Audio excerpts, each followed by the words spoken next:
જય હિન્દ વિદ્યાર્થી મિત્રો, ફરીથી તમારું હાર્દિક સ્વાગત છે। આપણે ધોરણ 10 માં વિજ્ઞાનમાં આજે પાઠ નંબર 4 કાર્બન અને તેના સંયોજનોનો અભ્યાસ કરવાના છીએ।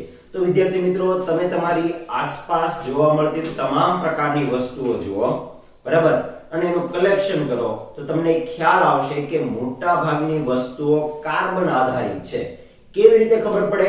તો તમે કોઈ પણ વસ્તુને જો સળગાવી શકતા હો, બરાબર, તેમાં કાર્બન હાજર હશે। આપણું માનવ શરીર પણ કાર્બનથી બનેલું છે। આપણે જે ખોરાક લઈએ છીએ એની અંદર પણ કાર્બનનું સંયોજન ગ્લુકોઝ, સ્ટાર્ચ આ પણ હાજર છે। એટલે કે તમામ પ્રકારના અન્નમાં કાર્બન હાજર છે। તમે જે કપડાં પહેરો છો એ સિન્થેટિક પણ કાર્બનનું જ એક સંયોજન છે। ઉદાહરણ તરીકે તમે જે કપાસ વાવેલો છે, બરાબર, તેમાંથી જે રૂ ઉત્પન્ન થાય છે કાર્બન આધારિત છે। રેસા પણ રૂના બનેલા હોય, બરાબર, તો ઈ પણ દવાઓ જેટલી વાપરો છો એ પણ કાર્બનિક સંયોજનોમાંથી બને છે। પુસ્તક એટલે કે કાગળમાંથી બનાવેલો ભાગ, અને ઈ લાકડું, તો લાકડું પણ કાર્બન આધારિત થઈ ગયું। તો વિવિધ પ્રકારની વસ્તુઓ કાર્બનમાંથી બને છે। એટલે કે તમામ સજીવ સંરચનામાં કાર્બન હાજર છે, બરાબર। આપણે જે જીવન ટકાવી રાખીએ છીએ એમાં પણ કાર્બનનું સંયોજન જ આભારી છે। હવે આની સિવાય આપણે વાત કરીએ તો કાર્બન અન્ય કઈ જગ્યાએ જોવા મળે છે? જો કાર્બનનું પ્રમાણની આપણે વાત કરીએ તો પૃથ્વીના પોપડાની અંદર અને વાતાવરણમાં કાર્બનનું પ્રમાણ ખૂબ જ ઓછું છે। એમાં પૃથ્વીના પોપડામાં તો ફક્ત 0.02% જ કાર્બન હાજર છે, અને એ પણ કયા સ્વરૂપે? તો બરાબર ધ્યાન આપો, કાર્બોનેટ। તમને ખ્યાલ છે કેલ્શિયમ કાર્બોનેટ, મેગ્નેશિયમ કાર્બોનેટ, આવા વિવિધ કાર્બોનેટના સંયોજનો જોવો છો, એમાં કાર્બન હાજર હોય, C four carbon. Hydrogen carbonate, તમે sodium hydrogen carbonate, sodium carbonate એટલે ખાવાનો સોડા હોય કે ધોવાનો સોડા હોય એમાં કાર્બોનેટ સ્વરૂપે જે વાપરો એમાં પણ હોય। કોલસો, પેટ્રોલિયમ આ બધામાં કાર્બન હાજર હોય છે, બરાબર। પેટ્રોલિયમ પેદાશો જેટલી આપણને મળે છે, પેપેનેકેડી ઉગડા, પેટ્રોલિયમ વાયુઓ, પેટ્રોલ, નેફથા, કેરોસીન, ડીઝલ, ઊંજણ તેલ, બળતણ તેલ, આ તમામ પ્રકારનું જે કાચું પેટ્રોલિયમ મળે છે એમાં કાર્બનના સંયોજનો હોય। અને તમે ઘર વપરાશની અંદર જે બ્યુટેન, એલપીજી ની અંદર જે વાપરો છો ને બ્યુટેન, એ પણ કાર્બનનું સંયોજન છે। સીએનજી ની અંદર જે મિથેન વાપરો છો એ પણ કાર્બનનું સંયોજનો છે। તો આવા વિવિધ સંયોજનો આપણે વાપરતા હોઈએ। એની સિવાય વાતાવરણમાં જો આપણે વાતચીત કરીએ તો વાતાવરણમાં 0.03% કાર્બન ડાયોક્સાઇડ સ્વરૂપે, એટલે કે કાર્બન છે એ કાર્બન ડાયોક્સાઇડના સંયોજન સ્વરૂપે જોવા મળે છે। છતાં પણ આ બંને પ્રમાણ ઓછો હોવા છતાં કાર્બનના જ સંયોજનો આપણી ચારે બાજુ વિખેરાયેલા હોય એવું જોવા મળે છે, બરાબર। તો આવી કાર્બનની વિશિષ્ટતાઓ છે કે જેના કારણે ઈ ચારે બાજુ તમને જોવા મળે છે। હવે વાત કરીએ આપણે વિદ્યાર્થી મિત્રો કે બંધનના આધારે કોઈ પણ કાર્બનિક સંયોજનનું બંધન હોય અથવા કોઈ પણ સંયોજનો હોય તેને તમે બે ભાગમાં વહેંચી શકો। એક તો એને આયનીય સંયોજનો કહેવાય અને બીજા કહેવાય સહસંયોજક બંધના આધારે બનેલા સંયોજનો। હવે આયનીય સંયોજનો આપણે પાઠ નંબર 2 માં ભણી ગયા, બરાબર। તો આયનીય સંયોજનોના ગુણધર્મો જણાવો, આવો પ્રશ્ન 2 માર્કની અંદર પૂછી શકાય એવો। આ પાઠમાંથી ટોટલ 6 માર્કનો છે, તો 2 માર્કનો એકાદો ક્વેશ્ચન પૂછાશે અને 4 માર્કનો એક ક્વેશ્ચન હોઈ શકે છે, બરાબર। એટલે 6 માર્ક ટોટલ એ રીતે હોય। તો પહેલો પ્રશ્ન આવો 2 માર્કનો નાનકડો એવો કે આયનીય સંયોજનોના ગુણધર્મો જણાવો। તફાવતની રીતે પૂછે તો આયનીય સંયોજનોના ગુણધર્મો અને સહસંયોજક બંધ ધરાવતા સંયોજનોના ગુણધર્મો જણાવો। તો તફાવત રીતે પણ લખી શકાય, બરાબર ધ્યાન આપજો। આયનીય સંયોજનોમાં અથવા આયનીય સંયોજનો એટલે કયા? તો આપણે વાત કરીએ, તમને ખ્યાલ છે કે સોડિયમ ક્લોરાઇડ NaCl, એને જ્યારે આપણે પાણીની અંદર ઓગાળીએ તેમાંથી Na+Cl- આવા આયનો છૂટા પડે છે। આ આયનો છૂટા પડ્યા પછી વિદ્યુતનું સારી રીતે વહન કરે છે। સામાન્ય રીતે શુદ્ધ પાણી છે એ વિદ્યુતનું અવાહક છે, પણ જો એની અંદર આવું મીઠું ઉમેરી દઈએ તેમાંથી સોડિયમ આયન અને ક્લોરાઇડ આયનો છૂટા પડ્યા પછી વિદ્યુતનું વહન કરી શકે છે, બરાબર। તો દ્રાવણમાં એ પીગળેલી અવસ્થામાં હોય તો વિદ્યુતનું વહન કરે છે। બીજું, એના ગલન બિંદુ અને ઉત્કલન બિંદુ છે બંને ઊંચા હોય। કેવી રીતે? તો કે સોડિયમ છે એની બાહ્યતમ કક્ષામાં જે એક ઇલેક્ટ્રોન છે ઇલેક્ટ્રોન ક્લોરીનને આપી દે છે, એટલે ક્લોરીન છે એક ઇલેક્ટ્રોન મેળવી લે છે। તો આ બંનેને જે ઇલેક્ટ્રોનની જરૂરિયાત છે એકબીજાને જે આપવાની કે લેવાની, એના ઉપર પ્રબળ આકર્ષણ બળ લાગેલું હોય. આ પ્રબળ આકર્ષણ બળ લાગેલું એટલે અણુને મુક્ત થવા દે નહીં. હવે ગલન બિંદુમાં તમે શું કરો છો ને ઉત્કલન બિંદુમાં તમે જે તાપમાન આપો છો એમાંથી અણુ છૂટા પડે છે. તો છૂટા પાડવા એક તો આકર્ષણ બળ હોય અને એમાં તમે છૂટા પાડવા બળ લગાડો તો બળ પણ વધારે લગાડવું પડે, એટલે એના ગલન બિંદુ અને ઉત્કલન બિંદુ પ્રમાણમાં ઊંચા હોય છે. અણુઓ વચ્ચે આકર્ષણ બળ પ્રબળ જોવા મળે છે. હવે વાત કરીએ સહસંયોજક બંધની અંદર, તો આનાથી થોડુંક ઉલટું. એની અંદર ઊંચાની બદલે નીચા ગલન બિંદુ અને નીચા ઉત્કલન બિંદુ ધરાવે છે. દ્રાવણમાં પીગળેલી અવસ્થામાં હોય તો વિદ્યુતનું વહન કરતા નથી. ઉદાહરણ તરીકે સલ્ફર નામનો જે પાવડર આવે છે એ પાણી નાખીને ઓગાળી દો, કાર્બન એટલે કે કોલસાનો ભૂકો પાણી નાખીને ઓગાળી દો, છતાં પણ એ વિદ્યુતનું વહન કરતા નથી. અણુ વચ્ચે આકર્ષણ બળ લાગે ખરી પણ નિર્બળ હોય, બરાબર, કારણ કે એ બંને ભાગીદારીથી જે બંધ બનાવે છે એના કારણે પ્રબળ આકર્ષણ બળ એટલે થોડીક તમે ઉર્જા આપો એટલે છૂટા પડી જાય. છૂટા પડી જાય એટલે ગલન બિંદુ અને ઉત્કલન બિંદુ બંને પ્રમાણમાં નીચા જોવા મળે છે, બરાબર. તો તફાવતની રીતે અને 2 માર્કના ક્વેશ્ચનની રીતે પણ આ પ્રશ્ન પૂછાઈ શકે. હવે જો આ કાર્બનના સંયોજનોમાં તમને અમુક અપવાદ જોવા મળે. સામાન્ય રીતે કાર્બનના સંયોજનો છે એ વિદ્યુતના મંદ વાહક છે. લાકડામાંથી વિદ્યુત પસાર નથી થઈ શકતું, બરાબર, હીરામાંથી પણ પસાર નથી થઈ શકતું. પણ કાર્બનના જે અપર રૂપોમાંનું ગ્રેફાઇટનું જે સ્વરૂપ છે એ વિદ્યુતનું સુવાહક છે. એટલે જ આપણે ગ્રેફાઇટના સળિયાનો ઉપયોગ વિદ્યુત વહનની અંદર પણ કરતા હોઈએ છીએ. આ પ્રયોગ તમે આગળના પાઠમાં પણ ભણીને આવ્યા છો, બીજા પાઠમાં, કે પાણીનું વિદ્યુત વિભાજન કેવી રીતે કરવું. તો પાણીનું વિદ્યુત વિભાજન કરવા માટે આપણે શું કરીએ છીએ, એક બેટરી વાળો ભાગ છે એની સાથે વિદ્યુત કનેક્ટ કરીને પાણીના કાર્બનના સળિયા ડુબાડી દઈએ છીએ અને એમાંથી એનોડ અને કેથોડ ઉપર હાઇડ્રોજન અને ઓક્સિજન બંને છૂટા પડેલા જોવા મળે છે. તો આ ઘટના પણ દર્શાવે છે કે ગ્રેફાઇટ છે વિદ્યુતનું સુવાહક છે. ઓકે, હવે મેઇનલી આપણે આ પાઠનો જે કન્સેપ્ટ છે કે કાર્બનમાં એવા કયા કયા ગુણધર્મો છે કે જેના કારણે આટલી બધી વિશિષ્ટતા આપણે એને દર્શાવીએ છીએ. તો શરૂઆતથી આપણે કાર્બનનું બંધારણ પૂરેપૂરું સમજવું પડે. તો જો કાર્બનનો પરમાણુ ક્રમાંક આપણને ખ્યાલ છે કે 6 નંબરનું તત્વ છે. તેની ઇલેક્ટ્રોન રચના કી અને n વાળા પ્રમાણે જોઈએ, બરાબર, ધ્યાન આપજો. આ કાર્બનના વચ્ચેના ભાગમાં 6 પ્રોટોન અને 6 ન્યુટ્રોનની સંખ્યા અહીંયા હવે દોરેલી છે પહેલી કક્ષા. તો પહેલી કક્ષાને આપણે કહીએ છીએ k કક્ષામાં. તો k કક્ષામાં વધુમાં વધુ 2 ઇલેક્ટ્રોન સમાઈ શકે, એટલે એક ઇલેક્ટ્રોન અહીંયા એક અહીંયા, એટલે k કક્ષામાં 2 સમાઈ ગયા. બીજી જે કક્ષા છે એને આપણે કહીએ છીએ l કક્ષા. l ની અંદર સમાઈ શકતા ઇલેક્ટ્રોનની સંખ્યા 8, બરાબર, પણ 8 ની જગ્યાએ આની પાસે કુલ 6 છે, એમાંથી 2 તો વપરાઈ ગયા, હવે 4 જ પડ્યા છે. એટલે આ l માં 4 ઇલેક્ટ્રોન અહીંયા કંઈક આવી રીતે આવેલા છે, બરાબર, 4 ઇલેક્ટ્રોન. તો ઇલેક્ટ્રોન રચના થઈ ગઈ 2,4, એટલે કે k ની અંદર કુલ 2 અને l ની અંદર 4 ઇલેક્ટ્રોન આવેલા છે. હવે વાત કરીએ સંયોજકતાની. સામાન્ય રીતે શું કરે, કોઈ પણ તત્વ નજીકના તત્વ જેવું નિષ્ક્રિય બંધારણ પ્રાપ્ત કરવા માટે બાહ્યતમ કક્ષામાં ઇલેક્ટ્રોન હોય એ સંપૂર્ણ ભરી દે અથવા સંપૂર્ણ ખાલી રાખે, બરાબર. તો કાર્બનને શું તકલીફ થાય એમ છે, તો કે આને 4, બરાબર, ટોટલ 12 ના ભાગમાં 4 આવેલા છે, કરવા છે એને 8 ઇલેક્ટ્રોન. તો બે માંથી કોઈ પણ એક સ્વભાવ કરશે કે બીજા 4 ઇલેક્ટ્રોન મેળવશે.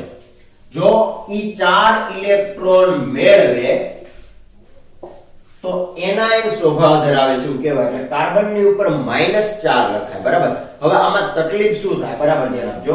કાર્બનના 6 પ્રોટોન, બરાબર, ધ્યાન આપજો, 6 પ્રોટોન. હવે ઓલરેડી એની પાસે 6 ઇલેક્ટ્રોન હતા અને બીજા 4 ઇલેક્ટ્રોન આવ્યા, એટલે કુલ 10 ઇલેક્ટ્રોનને સાચવવાના છે, બરાબર, ધ્યાન આપજો. 6 પ્રોટોન 10 ઇલેક્ટ્રોનને સાચવી શકે નહીં. એટલે કાર્બનનો જે એનાયન સ્વભાવ છે વાસ્તવની અંદર તમે જાળવી શકતા કે જોવા મળતો નથી. બીજી વાત કરીએ કેટાયન સ્વભાવની અંદર, જો આ 4 ઇલેક્ટ્રોન ગુમાવી દે તો કાર્બનના 6 પ્રોટોન અને એની વચ્ચે આ 4 ઇલેક્ટ્રોન ગુમાવ્યા પછી ફક્ત 2 જ ઇલેક્ટ્રોન વધ્યા, તો 6 પ્રોટોન છે એ ફક્ત 2 જ ઇલેક્ટ્રોનને સાચવે. આવી ઘટના પણ જોવા મળતી નથી, એટલે કે કાર્બન કેટાયન સ્વરૂપે પણ જોવા મળતો નથી. એટલે બંને પ્રકારની તકલીફ અહીંયા ઊભી થઈ કે 4 ઇલેક્ટ્રોન મેળવે તો પણ તકલીફ સર્જાય છે અને 4 ઇલેક્ટ્રોન ગુમાવે તો પણ એવું સંયોજન જોવા મળતું નથી. તો કાર્બને શું કર્યું? વચ્ચેનો રસ્તો કાઢ્યો, એટલે કે આ 4 ઇલેક્ટ્રોન છે તો બાકીના જે 4 ઘટે છે એમાં 4 સાથે ભાગીદારી કરે અને ભાગીદારી કરીને જે બંધ બનાવે એવા પ્રકારના બંધને કહેવાય સહસંયોજક બંધ. બરાબર, સહ એટલે સાથે, સંયોજક એટલે જોડાવું, એટલે કે સહસંયોજક બંધ બનાવે છે. તો ચાલો હવે આપણે કાર્બનનો આ વિશિષ્ટ સ્વભાવ ભણીએ.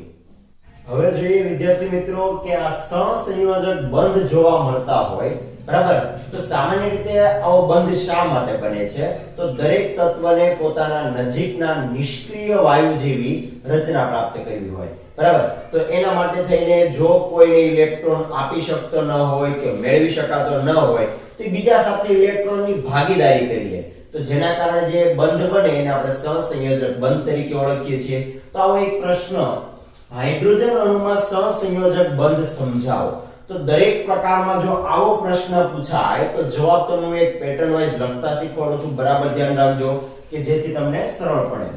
પહેલું, આપણે દરેક માટે જ્યારે પણ લખવાનું થાય ત્યારે પહેલો મુદ્દો આપણે લખશું કે હાઇડ્રોજન જે તે તત્વ હોય તો હાઇડ્રોજનનો પરમાણુ ક્રમાંક 1 છે, બરાબર. દરેકની અંદર આવો મુદ્દો કોમન આવશે કે એનો પરમાણુ ક્રમાંક લખવાનો. બીજું, હાઇડ્રોજનની ઇલેક્ટ્રોન રચના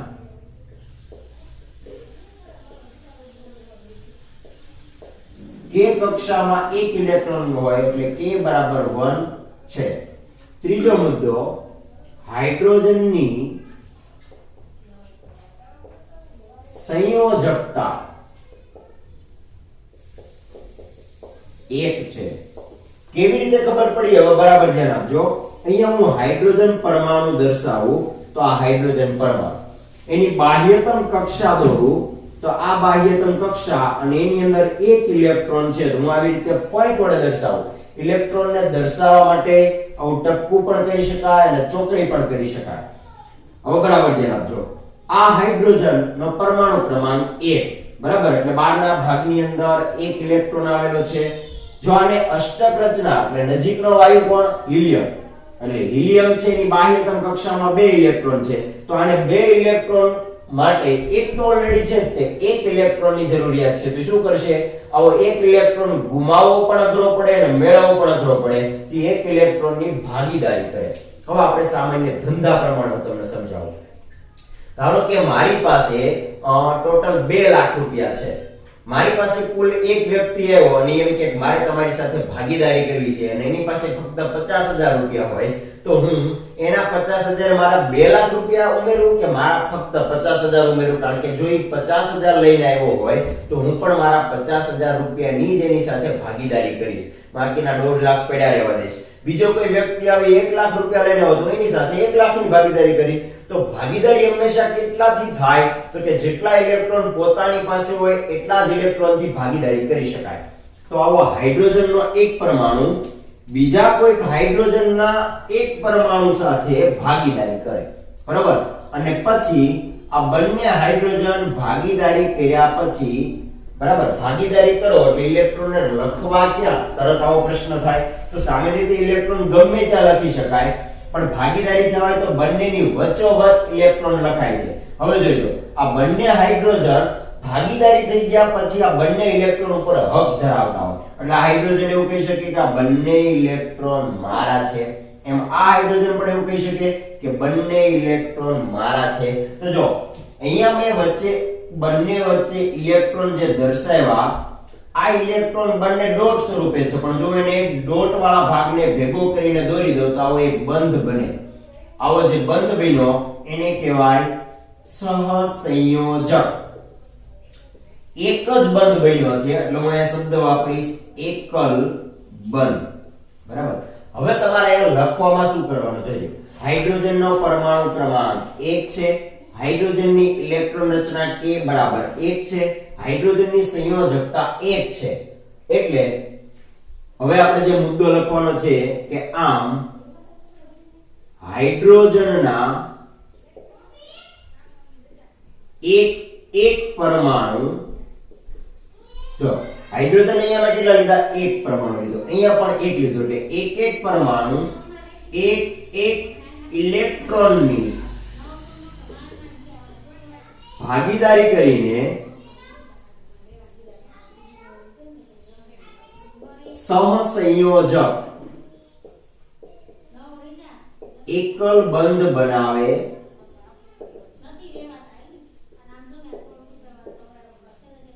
આમ H2 અણુમાં સહસંયોજક એકલ બંધ બને છે. બરાબર. તો ટોટલ 2 માર્ક ની અંદર અથવા 3 માર્ક ની અંદર પૂછી શકાય એવો પ્રશ્ન છે. તો આવી રીતનું આપણે લખવાનું છે. બરાબર. હવે આવા થોડાક બીજા ઉદાહરણો જોઈએ. બરાબર, કેવી રીતે લખવું. તો આવો નવો પ્રશ્ન બીજો બને છે ઓક્સિજન અણુ માટે. એટલે આપણે લખીએ ઓક્સિજન એટલે કે O2 અણુમાં સહસંયોજક બંધ સમજાવો. હવે આની અંદર પણ આપણે શું કરીશું, પહેલો મુદ્દો લખશો કે ઓક્સિજનનો પરમાણુ ક્રમાંક, એટલે અહીંયા લખું છું ઓક્સિજનનો પરમાણુ ક્રમાંક બરાબર 8 છે. તેની ઇલેક્ટ્રોન રચના શું થાય તો કે ઓક્સિજનની ઇલેક્ટ્રોન રચના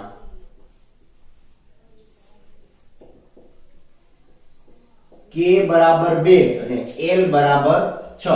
પહેલી કક્ષામાં કેટલા ઇલેક્ટ્રોન સમાયેલા છે 2, બીજી કક્ષામાં 6. હવે બરાબર ધ્યાન આપો, કોઈ પણ ની અંદર આપણે જ્યારે કક્ષા દોરીએ તો પહેલી કક્ષામાં 2 સમાય, K બરાબર 2 અને L માં સમાય ટોટલ 8 સમાય, પણ આપણી પાસે છે ફક્ત 6 જ ઇલેક્ટ્રોન. બરાબર, કેટલા ઇલેક્ટ્રોન છે 6.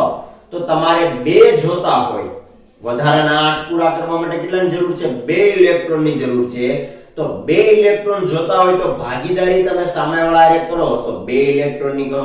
બરાબર, તો ઇલેક્ટ્રોન રચના K બરાબર 2 અને L બરાબર 6 છે. તો આમ હજી લખીએ આપણે ઓક્સિજનની સંયોજકતા. આ સંયોજકતા તમને ખ્યાલ હશે કે સંયોજકતા એટલે શું, તો કે બાહ્યતમ કક્ષામાં અષ્ટક રચના પૂર્ણ કરવા જેટલા ઇલેક્ટ્રોનની આપ-લે કરવી પડે. તો જો અહીંયા 6 છે તો કેટલાની આપ-લે કરવી પડશે 2 ની.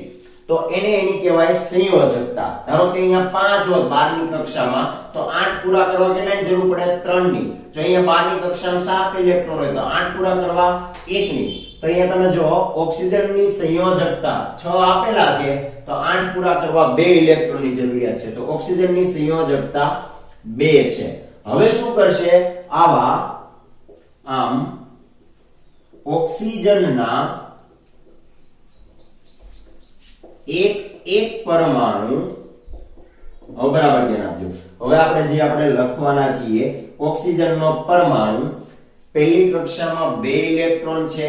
જે કક્ષા સંપૂર્ણ ભરાયેલી હોય એ ક્યારેય લખવાની નહીં, જે ખાલી હોય એ લખવાની. તો 12ની કક્ષામાં કુલ ઇલેક્ટ્રોન કેટલા છે 6 આપેલા છે. તો અહીંયા મારે 6 ઇલેક્ટ્રોન લખવા છે તો હું કોઈ પણ રીતે 6 લખી શકું, પણ આવું યાદ રાખવાનું કે જે ઇલેક્ટ્રોનની ભાગીદારી કરવાની હોય એ ઇલેક્ટ્રોનને અહીંયા 12 લખવાના. એટલે આ બાજુના ભાગ ઉપર મેં 2 ઇલેક્ટ્રોન દર્શાવી દીધા. આ બધા એક કક્ષામાં પેક છે, વત્તા ફરીથી અહીંયા હું O લખું તો એની બહાર પણ 2 ઇલેક્ટ્રોન ભાગીદારી થવા માટે આવવાના છે, એટલે અહીંયા પણ મેં લખી દીધા. હવે આ બંને ભાગીદારી કરશે ત્યારે આના પોતાના 2 ઇલેક્ટ્રોન ને આના 2 ઇલેક્ટ્રોન બે વચ્ચે ભાગીદારી થાય. તો આ ઓક્સિજનનો પરમાણુ એમાં આ 2 ઇલેક્ટ્રોન જે ભાગીદારીમાં મૂક્યા છે એની સિવાયના ઇલેક્ટ્રોન તો ગણવાના જ તે. બરાબર, એટલે આના બીજા 6 છે પૂરા કરવાના. હવે શું કરશે, આ ભાગીદારી થઈ ગયા પછી આ ઓક્સિજન એવું કહીએ કે આ બધા ઇલેક્ટ્રોન મારા છે. આ ઓક્સિજન પણ એવું કહી શકે કે આ બધા ઇલેક્ટ્રોન મારા છે. તો અહીંયા જો 2 ટપકા જોડવાથી તમે એક લીટો મળ્યો, અહીંયા બીજા 2 ટપકા જોડવાથી બીજો લીટો મળ્યો. તો આવા પ્રકારનો જે બંધ બનાવે એને આપણે કહીશું સહસંયોજક બે બંધ બન્યા એટલે દ્વિબંધ સહસંયોજક દ્વિબંધ બનાવે છે તો અહીંયા આપણે શું લખશું આમ ઓક્સિજનના એક એક પરમાણુ કેટલા ઇલેક્ટ્રોનની ભાગીદારી કરી બે તો આપણે લખીએ કે બે ઇલેક્ટ્રોનની ભાગીદારી કરી સહસંયોજક દ્વિબંધ બનાવે છે અને O2 અણુ બને છે બરાબર તમને ખ્યાલ આવી ગયો હશે કે આ કેવી રીતે થયું આવો ને આવો એક ત્રીજો પ્રશ્ન પૂછાય છે કે નાઇટ્રોજનમાં આપણે એને સામાન્ય રીતે N2 અણુમાં સહસંયોજક બંધ સમજાવો તો જો હવે હું ડાયરેક્ટ લખાણ નથી લખતો તમારે ડાયરેક્ટ લખાણ લખી શકો પહેલો મુદ્દો આપણે નાઇટ્રોજન માટે બનાવવો હોય તો પહેલા નાઇટ્રોજનની આકૃતિ અથવા આવો ભાગ દોરી દઈએ નાઇટ્રોજનનો પરમાણુ ક્રમાંક છે 7 એટલે પહેલા મુદ્દામાં તમે લખશો નાઇટ્રોજનનો પરમાણુ ક્રમાંક બરાબર 7 નાઇટ્રોજનની ઇલેક્ટ્રોન રચના K બરાબર 2 અને L બરાબર 5 2 ને 5 7 થઈ ગઈ બરાબર ત્રીજો મુદ્દો બનશે કે નાઇટ્રોજનની સંયોજકતા યાદ કરો કે જેની બાહ્યતમ કક્ષામાં 5 ઇલેક્ટ્રોન હોય તેને 3 ની જરૂર છે તો જેટલાની જરૂર હોય એટલાની આપણે કરે એટલે એની સંયોજકતા થઈ જશે 3 તો 3 ની જરૂર હોય તો ભાગીદારી કરવા માટે 3 ઇલેક્ટ્રોન બલિદાન લગાવવા પડે તો બીજા કોઈ 3 ભાગીદારી કરવા માટે આવે તો 12 ની કક્ષામાં ટોટલ જે 5 ઇલેક્ટ્રોન છે એમાંથી 3 ની ભાગીદારી કરવાની છે એટલે 3 મેં અગાઉથી લખી દીધા આ બાજુ પડ્યા રહ્યા બીજા 2 5 માંથી 3 વપરાઈ ગયા વત્તા આ બાજુ બીજો નાઇટ્રોજન છે ઈ પણ 3 ની ભાગીદારી કરવા માટે 3 અહીંયા દાવ ઉપર લગાવે તો આ નાઇટ્રોજનનો અણુ આ નાઇટ્રોજનનો પરમાણુ બંને જ્યારે ભેગા થાય ત્યારે આ વચ્ચેના 3 ઇલેક્ટ્રોન આના પણ 3 ઇલેક્ટ્રોન બરાબર ભાગીદારી થઈ ગઈ એટલે આ નાઇટ્રોજન એવું કહીશું કે આ બધા ઇલેક્ટ્રોન મારા છે એટલે જો 3 ને 3 6 ને 2 8 એટલે થઈ ગયા એવી રીતે આ નાઇટ્રોજન પણ એવું કહે કે આ બધા ઇલેક્ટ્રોન મારા છે તો નાઇટ્રોજનમાં આ બંને પરમાણુ વચ્ચે જો આ પહેલી લાઈન એટલે એક લીટો બીજી લાઈન એટલે બીજો લીટો ત્રીજી લાઈન એટલે ત્રીજો લીટો અને આપણે કહી શકીએ કે સહસંયોજક ત્રિબંધ બનાવે છે બરાબર તો હવે આપણે છેલ્લો જે મુદ્દો લખવાનો છે આ 3 મુદ્દા તમે અહીંથી લખી દીધા ચોથો મુદ્દો કેવી રીતે લખશો કે આમ નાઇટ્રોજનના એક જ નાઇટ્રોજન લીધા છે એટલે એક પરમાણુ આમાં બે ઇલેક્ટ્રોન લીધા છે આમાં કેટલા ઇલેક્ટ્રોનની ભાગીદારી કરી તો કે 3 ઇલેક્ટ્રોનની ભાગીદારી કરી સહસંયોજક ત્રિબંધ બનાવે છે અને N2 જો નાઇટ્રોજનના ટોટલ 2 નાઇટ્રોજન વપરાયા છે એટલે N2 અણુ બનાવે છે ફરીથી મુદ્દા બોલી દઉં નાઇટ્રોજનનો પરમાણુ ક્રમાંક 7 છે નાઇટ્રોજનની ઇલેક્ટ્રોન રચના K બરાબર 2 L બરાબર 5 છે નાઇટ્રોજનની સંયોજકતા 3 છે આમ નાઇટ્રોજનના એક પરમાણુ 3 ઇલેક્ટ્રોનની ભાગીદારી કરીને સહસંયોજક ત્રિબંધ બનાવે છે અને N2 અણુ બને છે બરાબર આવી રીતનો તમે જવાબ લખી શકો હવે મોસ્ટ ટાઈમથી ક્વેશ્ચન આ પાઠમાંથી એક પૂછાયો 4 માર્કનો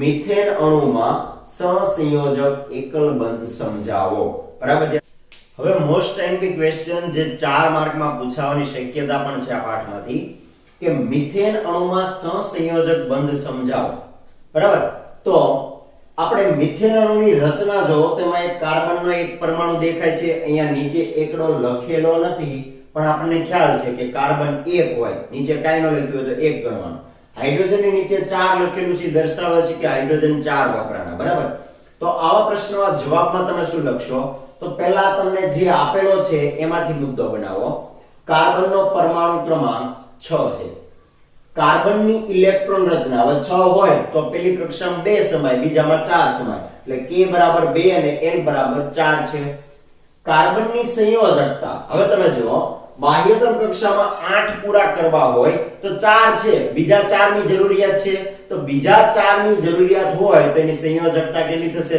4. એટલે એની સંયોજકતા થઈ ગઈ 4. કાર્બનના વખાણ પૂરા. હવે હાઇડ્રોજનના કરો. હાઇડ્રોજનનો પરમાણુ ક્રમાંક 1 છે. હાઇડ્રોજનની ઇલેક્ટ્રોન રચના k બરાબર 1 છે. હાઇડ્રોજનની સંયોજકતા, હવે નજીકના હિલિયમ વાયુ જેવી રચના પ્રાપ્ત કરવી હોય તો 2 ઇલેક્ટ્રોનની જરૂર હોય. એક તો ઓલરેડી પડ્યો જ છે, એટલે વધારાનો એક ઇલેક્ટ્રોન છે મેળવવો પડે, એટલે કે સંયોજકતા 1 છે. તો હવે બરાબર ધ્યાન આપજો. આ જે કાર્બન છે એની બાહ્યતમ કક્ષામાં જે ઇલેક્ટ્રોન છે હું અહીંયા દર્શાવું. આ 1 2 3 અને 4 વત્તા હાઇડ્રોજન છે એ પણ ઇલેક્ટ્રોન લઈને આવ્યો છે, એક ઇલેક્ટ્રોન. હવે બરાબર ધ્યાન રાખજો કેવી ઘટના બને છે. આ કાર્બનને સંયોજાવું છે 4 સાથે અથવા એને 4. હવે આને ફરીથી હું તમને ઓલા ઉદાહરણ દ્વારા સમજાવું કે ધારો કે મારી પાસે 2 લાખ રૂપિયા હોય તો આ લઈને આવ્યો 50,000, તો હું એની ભાગીદારી કેટલાની કરું? 50,000 ની.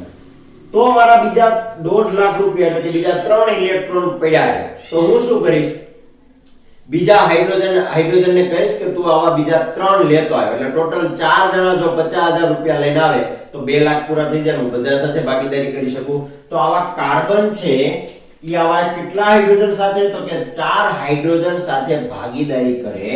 એટલે બરાબર ધ્યાન આપજો. આ કાર્બન એક આ બાજુ, એક આ બાજુ, એક આ બાજુ, એક આ બાજુ, 4 ભાગ અલગ અલગ દર્શાવી દીધા. ચારે સાથે હાઇડ્રોજન આરે ભાગીદારી કરે, એટલે આ હાઇડ્રોજન સાથે અહીંયા, આ સાથે અહીંયા, આની સાથે અહીંયા, આની સાથે અહીંયા ભાગીદારી કરી દીધી. હવે કાર્બન કોની કોની ઉપર હક જમાવીએ કે? તો કાર્બન એમ કહે છે કે આ બધા ઇલેક્ટ્રોન મારા છે, બરાબર. જ્યારે હાઇડ્રોજને ભાગીદારી કરી એક એક ઇલેક્ટ્રોન ની જ કરી, એટલે આ હાઇડ્રોજન એમ કહે છે કે આ 2 ઇલેક્ટ્રોન મારા છે, આ 2 ઇલેક્ટ્રોન મારા છે, આ બંને ઇલેક્ટ્રોન મારા છે, આ બંને ઇલેક્ટ્રોન મારા છે. તો આ જે બંધ બન્યો ઈ CH4 એટલે કાર્બન અને હાઇડ્રોજનના 4 અણુ સહસંયોજક દરેક સાથે એક એક ઇલેક્ટ્રોન ની જ ભાગીદારી કરી છે, એટલે આપણે કહીશું એકલ બંધ બનાવે છે, બરાબર. તો ફાઇનલ છેલ્લો મુદ્દો શું બને? બરાબર ધ્યાન આપજો કે કાર્બનનો એક પરમાણુ, બરાબર ધ્યાન આપજો. કાર્બનમાં કેટલા લીધા આપણે? એક જ પરમાણુ લીધો, અને કાર્બનનો એક. હાઇડ્રોજન કેટલા લીધા? અહીંયા જુઓ તમે 4. તો કાર્બનનો એક પરમાણુ હાઇડ્રોજનના 4 પરમાણુ સાથે. હવે દરેક હાઇડ્રોજન અને દરેક કાર્બન એક એક ઇલેક્ટ્રોનની ભાગીદારી કરે છે, એટલે એક એક ઇલેક્ટ્રોનની ભાગીદારી કરી સહસંયોજક બધાએ એક એક જ બંધ બનાવે છે, એટલે એકલ બંધ બનાવે છે અને મિથેન અણુ બને છે. તો વિદ્યાર્થી મિત્રો, આ 4 માર્કનો પ્રશ્ન તમે બરાબર યાદ કરી લેજો, તૈયાર કરી લેજો. બોર્ડમાં પૂછાવાની પણ શક્યતા છે, અને તમે આ જ પેટર્નમાં લખો એટલે પૂરેપૂરા માર્ક્સ પણ તમને મળી જશે. નેક્સ્ટ ટાઈમ મળશું ત્યારે આગળના 4 માર્કના પ્રશ્ન છે એ પણ કવર કરશું. ત્યાં સુધી આનું રિવિઝન કરો અને બરાબર યાદ રાખો. Thank you. જય હિન્દ.